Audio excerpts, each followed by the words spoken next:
Hello, everybody. It's Dave Neal, stand-up comic and host of Bachelor Nation News. I hope you had a great New Year's Eve and New Year's Day, and the drama from 2023 spilling into 2024 already. Caitlyn Bristo denies cheating and goes on a tirade, one in which I respect, over the internet taking this story about her and Zach Clark and making it a cheating scandal and all these other things. So she immediately lets that rumor go away, squashes it, and shares some of her truth. Some people aren't going to like to hear what she has to say. Follow me on Instagram at DNeals. I'll be live on Patreon this morning to talk more about my court case and all of the other behind-the-scenes dealings of Bachelor Nation. I'll have all of my updates for that for you guys at the 10 a.m. hour this morning, maybe around 10:30. Patreon.com/Dave Neal. And also Bachelor Rush Hour, the morning and afternoon podcast. Whatever stories we don't get to or late-breaking news, we'll have it on that podcast right there. So yesterday we covered Zach and Caitlyn cozy on New Year's Eve. Had no plans on making content yesterday, but you don't get to choose when the content comes. It just arrives, and it arrived yesterday. So on the left, we have Blake Moynes hanging out with Zach Clark. If we just saw this photo, we'd say we'd have no big deal. But then on the right, we have Caitlyn Bristo, kind of like having a speakeasy type party with her left arm around Zach. Okay, now we've got a story. So what's the big deal? Well, she denies cheating. She posts on different Bachelor accounts, hey, you're all getting nasty, this isn't what happened, blah, blah, blah. The haters will say, she's feeding into it. If she didn't respond, the rumors would persist. There's no winning with trolls and haters and the people that want to comment online, because part of what the troll wants is control. They want you to respond. They want to know that they got to you, this and that. I don't blame Caitlyn, because I understand how nasty the itch is to respond to those that are mischaracterizing you. You just feel like you can reason with them, and you can't. You can't, because these are anonymous people. And when you take more than 2 or 3 people and put them together, they then become anonymous, and you can't, and it's just too much. But I don't blame her for trying. God knows I've been there. So Zach posted this, and we're going to have no word from Zach. There's going to be absolutely no word. And BachelorNation.scoop shared it, and at some point, Caitlyns Response. Bachelorette said, God bless this mess. It was kind of a whole, it was a big deal. This was a big deal, folks. And I'm going to share what Caitlyn said next. My thoughts on the matter, I shared very briefly, just saying, hey, why don't we all just worry about ourselves, And then someone commented and said something like, well, you only saying that so you can kiss her ass so you can make money and blah, blah, blah. Look, there's always going to be somebody who's ridiculous online.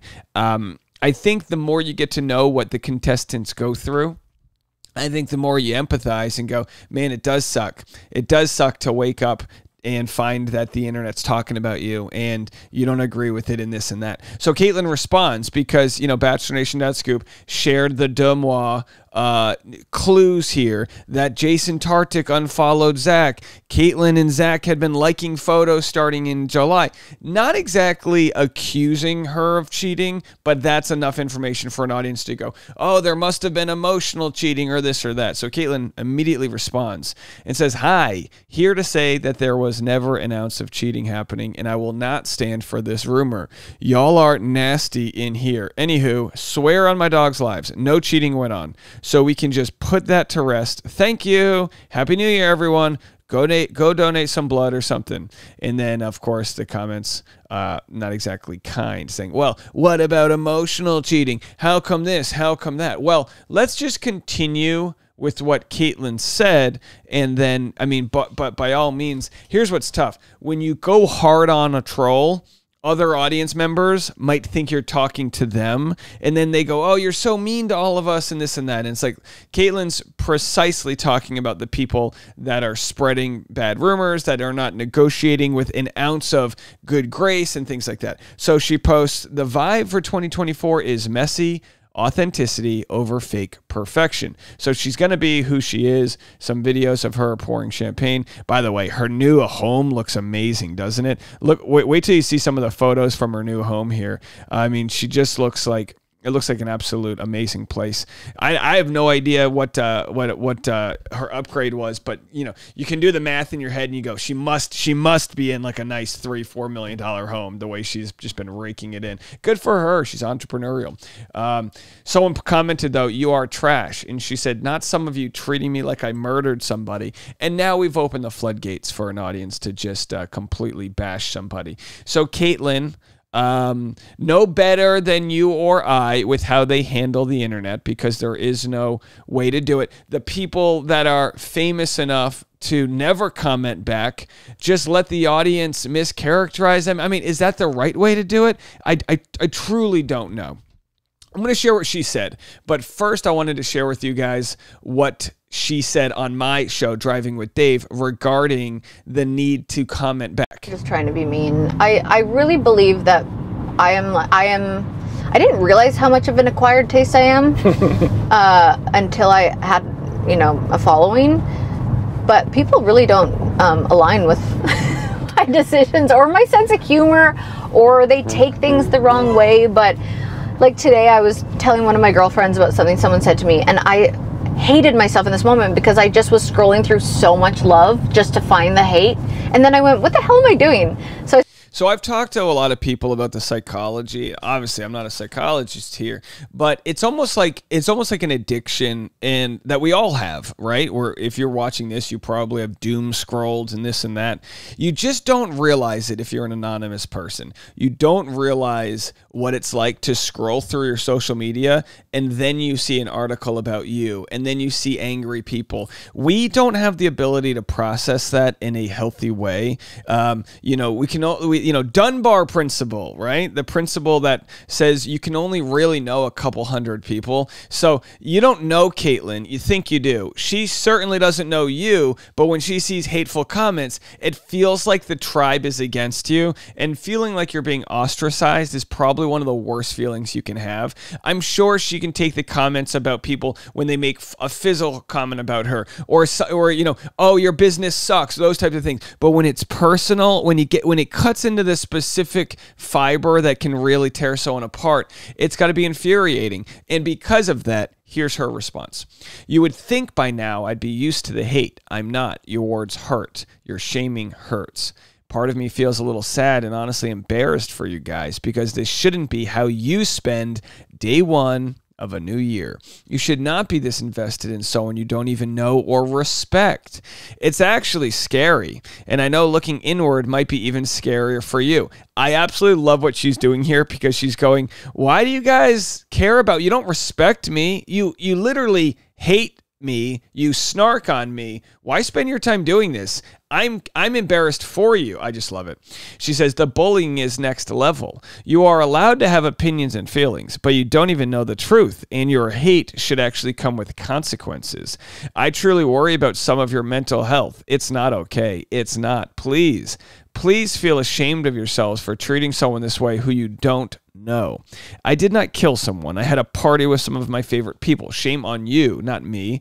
I am not one-dimensional. What you see on people's social media does not mean you know them, and this part might sting, but I would never, ever want to switch places with you. Your life seems so sad, so I will not take the opinions of someone who I would not trade places with."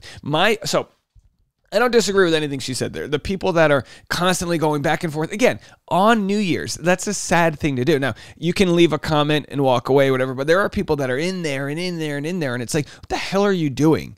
Let this be a wake-up sign for people out there. If that is you, what the hell are you doing? Go find a book to read, learn how to knit, do something else with your time, then ruminate with the negativity, because like attracts like. And if that's what you're after, then you're just going to get more of that chaos nonstop, and you feed off of it. It provides you a quick dopamine rush because you're at war. Your body and brain are simulating war, but you're really not. You're in an endless cycle, in a padded wall. You're in a padded room of chaos, that being social media. It's neither good for for you nor bad for you. It's just this dopamine drip that you're sucking on, waiting for the next thing, the next comment, get on back, my side versus yours.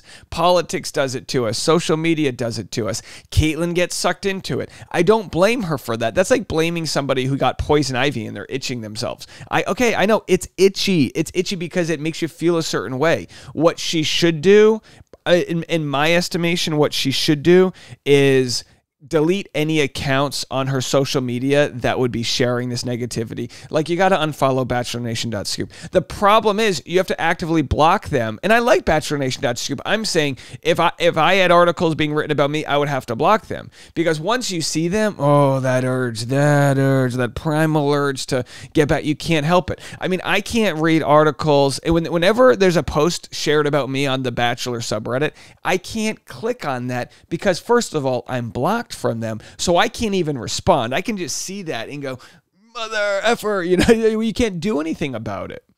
She then says, y'all want to feel big, loud, and important, but you are small-minded and sad. Oh, let's go back here. We lost that real quick. You're small-minded and sad. Thank you to everyone who is kind on my platform. Love you guys. You the real ones. And this is where it becomes dangerous, because the audience that likes her just hears her complaining. They don't see all of the vitriol thrown her way. So plenty of people, you're going to do this too. People in the comment section are going to go, I wish you would just ignore it. I've had people tell that to me. Just ignore it, which, by the way, not a bad idea. Wildly unsettling when someone says, oh, just ignore it. I mean, it's not productive. Even if that's the right advice, it's not productive to say that, because it's like minimizes the hate people feel. I mean, I've dealt with some things, only 1/10 of what Kaitlyn has, but going through the smear campaign and the lawsuit and all the other things that we're going through here, you deal with things and then people go, I wish you could just ignore it. Even my mom drives me nuts. She goes, why don't you just let this lady go away? Because she's suing me. That's why. Hello, Ma. What the hell? Why haven't you paid attention to this? Wouldn't you think you'd care a little bit about your son here? But I say that to say it's belittling when others just say, hey, just move on. You know what I mean? They're like, that's not the productive thing. That's like telling an alcoholic, well, just put the bottle down. Why don't you just put the alcohol down?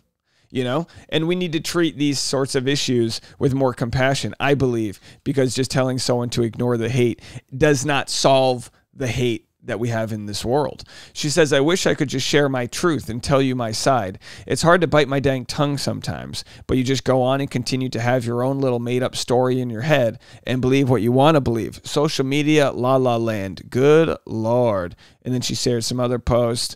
When someone has an opinion about my life choices, I ask myself, is this person where I want to be?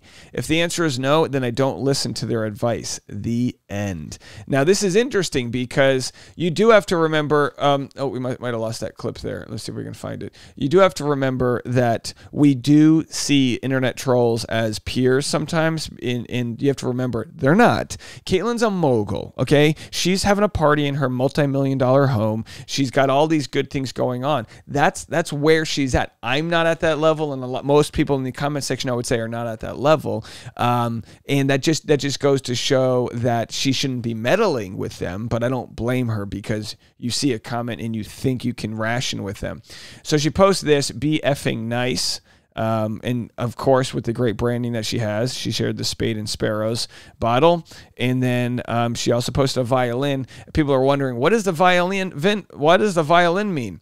It's my opinion that the violin means, why don't you guys all keep playing this sob story about how Jason's the victim here and I'm the bad guy. I think that's what she means by that. Now, I have spoken to Kaitlyn. Make no, not trying to hide that. I have spoken to Kaitlyn. I'll say this. I've always liked her and I've always liked Jason. Jason, I think it does go to show maybe personality types, but it also shows, I believe, oh boy, you might not like this. I believe there is a misogyny that exists within a subsection of a fan base that's primarily female. Oh boy, here we have Dave Neal, a white male, telling us we're misogynistic. I believe there's a lot of hatred towards Kaitlyn because she's authentically open about her sexuality, authentically unapologetic about her humor and who she is, and and again, this is probably less than 1% of my audience and probably less than 1% of the whole Bachelor audience, but these people that maybe are living below the means that they wish they could live, they see her and they are jealous at the lucrative money she's making and this and that, as if she's stealing from you. She took an opportunity and she ran with it. As somebody that hustled her whole life, working in restaurants, having no savings, being financially manipulated by her boyfriend when she's, moved to Europe. I see that as someone we should look up to. And some people see that as someone who we should take from. Let that sink in. Let that sink in, folks. Again, this doesn't apply to everyone here. But for those that are upset that Kaitlyn moved on with Zach Clark, if that's what happened, why is there no hate for Zach Clark? Because that doesn't fit into the misogynistic agenda of tearing Kaitlyn down. And people say, well, he's sober, she runs a wine brand. I don't see that being a problem if Zach doesn't see that being a problem. Who are we to tell Zach who he can and cannot commingle with? But Zach, you're sober. You better not even look inside bars. If he has learned how to cope with the world around him and decides not to eat donuts, he shouldn't be mad if somebody else is eating donuts. If donuts trigger him, stay away from donuts. But clearly, if he's dating Caitlyn Bristo, that's not a trigger. Now, Jason Tartick.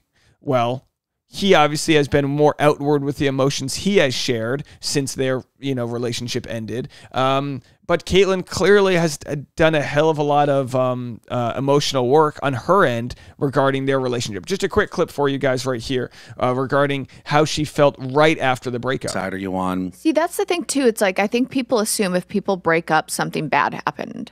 And I think that's the hardest part of this whole breakup is nothing bad happened. It's just been over time. We have both not made each other a priority, and this is what happens. All right, so they and both Jason and Kaitlyn have stuck to that story. We just didn't make ourselves a priority. If there were cheating or something else real cynical going on, it probably would have fallen onto my lap by now. We haven't seen that, so I'm taking their words for it. Now, with regards to Zach Clark, if the time's right and the relationship's right, they could move really fast. Just my opinion. They could move really fast if he's got his life in order. He's where he wants to be business-wise. She's there. He's in New York. She's in Nashville. They have a little bit of a separation, so they have time to do their own things and see each other. Could be a great thing. Or they could just be friends, and this whole story is about nothing. We'll have to see how it all plays out. Jason Tartick unfollowed Caitlyn Bristo. Hey, no shame there. I've unfollowed all of my exes. Not a big story on that end. They're not supposed to sing Kumbaya and hug each other every night. No, they're moving on with their lives. This story probably helps Jason do just that. I'd love to know your comments, but I'm going to be honest with you. I'm actually not going to read them for this video. I'm going to do myself a favor at the start of 2024 and just back away a little bit for my own mental health. But you guys know where to find me if you truly do want to find me, and that is on Patreon. I'll be there this morning at 10:30 a.m. Bye, everybody.